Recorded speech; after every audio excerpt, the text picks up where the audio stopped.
Yes folks, so welcome to another faceless construction video. Again, the face not important, looking at the hands. So the nice thing about this video is that it is part of my series of bringing up the shapes in terms of we had the equilateral triangle, we had the square, now we're under a rectangle. Now I was able to find an actual past paper question, CSEC past paper question, where what they ask you to do is construct a rectangle, and they didn't just ask you to construct the rectangle, they actually show you the rectangle in the question and they ask you to construct it. So I will see if I could bring it up to the camera so you can get a sense of the question, right? This is an actual CSEC past paper question, so I'll read it while we're focusing on it in the camera. The question says, the diagram below, not drawn to scale, very important, shows rectangle PQRS with PQ equal 7 centimeters and QR equal 5.5 centimeters. Using a ruler, a pencil, and a pair of compasses only, construct the rectangle. For 6 marks, this is taken from the January 2009 CSEC past paper. Alright? So we're going to get straight on it. So you would have seen the question in the close-up. You'd have seen that they actually give you the triangle and the rectangle, and in some questions they actually do that. They give you the shape and either ask you to complete the shape or they ask you some other question on the shape. Good. So they showed us the triangle and we have to construct it. Now I want to bring the rectangle. Now I want to bring the rectangle up to the camera again just to point out a couple of things to you. Note the lettering convention. P, Q, R, and S. So in other words, you start from the bottom left-hand corner. Your first 2 lines would be a baseline, and you proceed in an anti-clockwise direction. Right? It's good to have a little system to do the thing. Right? This is a question where some people do all kind of things. So for example, you might get a question where instead of drawing the rectangle like this, they draw it like this. Right? Now in this case, they actually show you what they want you to do, so you don't have any room. You don't have any wiggle room here. So you can't draw it standing up then, so to speak, and get away with it. Your P have to be where their P is. Same thing for the Q, same thing for the R, and same thing for the S. Good? Sometimes, in fact most times, they will just spell out what it is they want, and sometimes they have a little flexibility in terms of the placement of your letters and even in terms of the direction in which you place your letters. However, for my purposes, I would recommend the lettering convention that we just went through there in the video. You go anti-clockwise with the lettering system, and you will see that in all of my videos. That is something that I would strongly recommend. Make the thing simple. So as always, as we would have explained earlier on, you draw your baseline at the bottom of the page. Right? Now they ask for 7.5, so we're now going to measure 7.5 on the ruler. What we're going to do, in fact, is draw a baseline that is substantially longer than 7.5. Right? Again, it is better in this phase here to have a long ruler, so that you don't have to join it up like how I had to do there. Good? So we have the baseline. Now you're going to choose some random point that we call the point P. So this is the P here. Alright? You see the P? Alright? And they ask us for how many centimeters in the base? 7 centimeters by 5.5. So 7 by 5.5. Alright, so the base is 7. So again, we're not measuring this 7 centimeters on the line. Alright, that is a common thing that a lot of people do. You're measuring 7 centimeters on the compass, and then you will scribe the arc accordingly. So we measure, again, I'm doing this measurement vertically out of sheer convenience here. When you are on a horizontal surface, it really wouldn't matter whether you do it vertically or horizontally. Chances are you'll probably end up doing it horizontally. Alright, so right, so 7 centimeters there. Right, as a 7 centimeters there, you measure it on the ruler, right? Again, because the 0 is a little off from the edge, we took the liberty of starting from 0. But what most people do is they start to measure from 1. So if we had started to measure from 1, we'd have had to take 1 to 8 to give us the 7, right? You want to just give yourself a little clearance there, right? So all these little things you had to pay attention to in this question. All right? So we're now going to scribe the arc from P, right? Having measured it on the compass, describe the arc P centimeters, PQ, that's a 7 centimeters, right? So that's it there, 7 centimeters PQ. So the next step now would be to start getting the other points. So we could actually take the liberty now of marking Q here, because that is where it is. So seeing that it is a rectangle, and we actually saw the right angles in the shape on the paper, we now have to construct 90-degree angles here and here. And then we get the 5.5 going up. So remember from one of the early videos, to construct a 90-degree angle, the first thing we do is construct a 180. So you see where the extra space at the end comes in, right? We need that clearance here when we have to construct. So again, just to reiterate, you don't put the P on the end of the line that is described. You put the first point substantially inside, because chances are you'll have to construct something using that point. So in this case, we have a small semicircle here.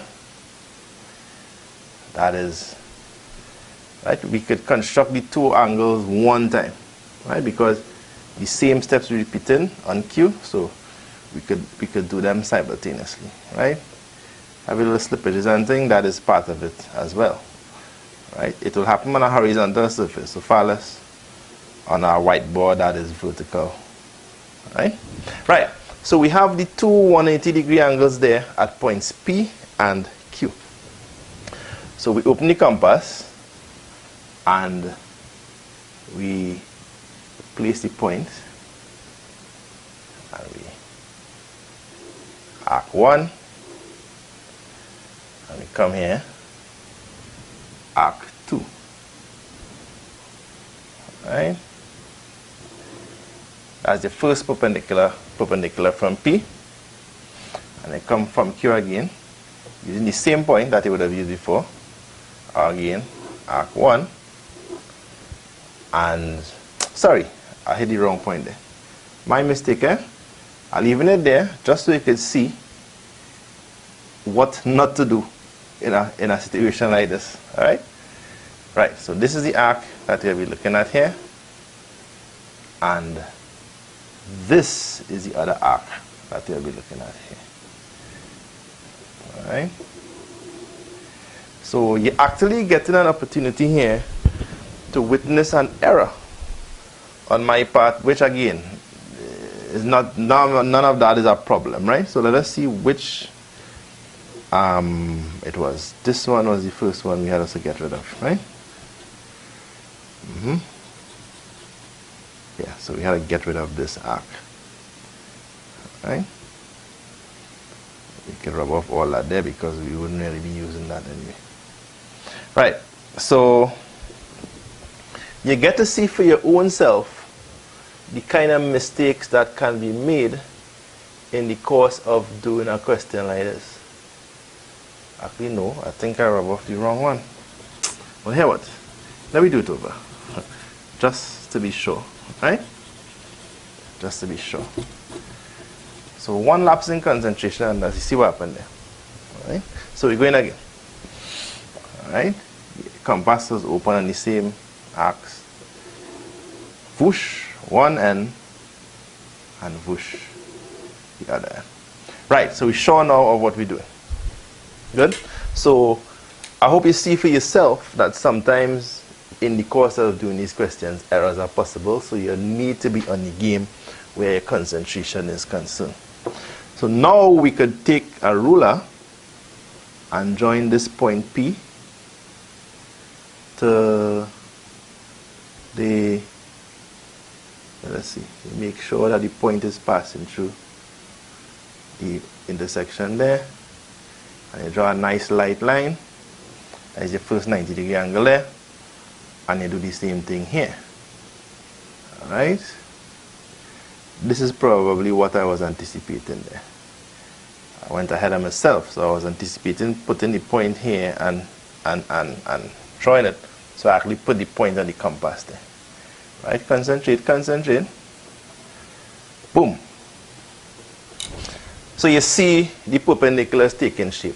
The next step, of course, is to get your 5.5 on this line and this line. Again, what a lot of people would do, they would do this. They would come with the ruler here and look for 5.5 here. And then they will come and look for 5.5 here. Right? While that will give you what you're looking for, if you make a lapse between these two measurements, between this measurement and this measurement, you have a slight problem, right? Which most people probably will not do. But again, that is not the step we're looking for.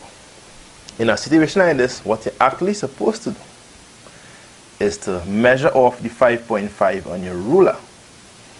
Alright, so you have the, let me go from 1 to 6.5. Alright, 1, 6.5, that will give you a 5.5. Alright, that will give you a 5.5. Right, and if you want to, oh no, sorry, I'll give you a 5 there. That's supposed to be 6.5. My mistake again. You see how important it is to concentrate. So 6.5 will be here, and 6.5 to 1 will give you a 5.5. Alright. If we want to be sure, we could drop it from 5.5 to 0. Right.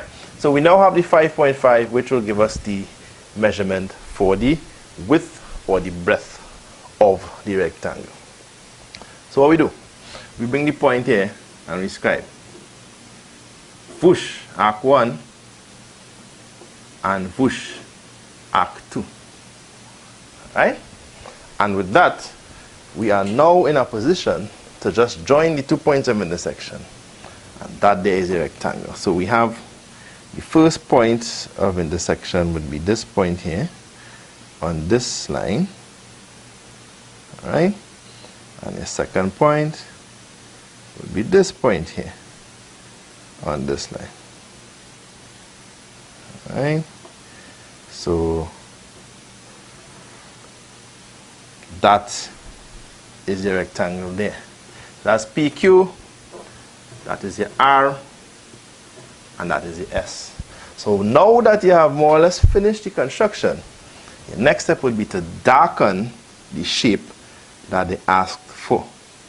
So you darken the line segment PQ, right? I've been very careful about the mathematical vocabulary. PQ, that's one line. Right, you darken this line here as well.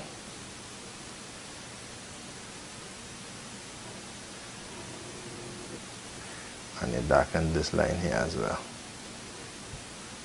Yes. And that there is the rectangle PQRS, right? You darken it so it stands out distinct from all the other arcs, construction arcs and lines, which they will be looking for in a question like this. Good? Now sometimes in the question they will ask you to draw a diagonal from P to R and measure the length of the diagonal, or they might ask you to measure the angle between the diagonal and the horizontal line. Sometimes they'll do little things like that, so that depending on the accuracy of your construction, you'll get a particular length for this diagonal, you'll get a particular angle for the angle between the diagonal and the horizontal. Good? In this question they didn't do that, but we just go with whatever we get in the question. So that is it. We were able to actually get a live past paper question to construct the rectangle. Alright? So stay in tune with this series of videos. We have a few more coming up.